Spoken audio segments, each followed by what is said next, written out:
చౌక ధరల దుకాణాల ద్వారా లబ్ధి పొందుతున్న రాష్ట్ర ప్రజలకు ఉగాది కానుకగా మరో 5 రకాల సరుకులను రాయితీపై ఇచ్చేందుకు రాష్ట్ర ప్రభుత్వం సమాయత్తమవుతోంది.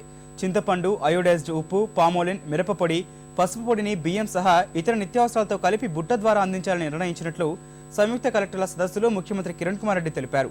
నగదు బదిలీ పథకంపై అపోహలొద్దన్న ఆయన చౌక ధరల దుకాణాల రూపురేఖలు మారుస్తామని ప్రకటించారు. మీ సేవా కేంద్రాల్లో త్వరలో సిటిజన్ చార్టర్ అమలు చేస్తామని చెప్పారు. గడువులోపు దరఖాస్తును పరిష్కరించుకుంటే దరఖాస్తుదారులకు జరిమానా చెల్లించాల్సి ఉంటుందని ముఖ్యమంత్రి పేర్కొన్నారు. మీ సేవా కేంద్రాల్లో అందిస్తున్న 49 సేవలను 100కు పెంచుతామన్నారు. బియ్యం కానీ లేక చక్కెర కానీ ఇప్పుడు ఇస్తున్నది కందిపప్పు కానీ కిరోసిన్ ఒకటి ఇస్తున్నాం.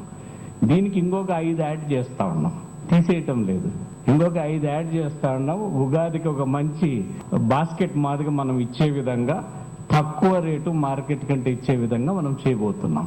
ఇది కూడా చాలా ముఖ్యమైన ప్రోగ్రామ్ అవుతుంది. ఉప్పు ఒకటి, ఇది మిరప్పొడి ఒకటి, పామోలివ్ ఆయిల్ ఒకటి, ఇవన్నీ కూడా ఇచ్చేదే కాక రేషన్ షాపుకే ఒక డిజైన్ తయారు చేయమని చెప్పారు.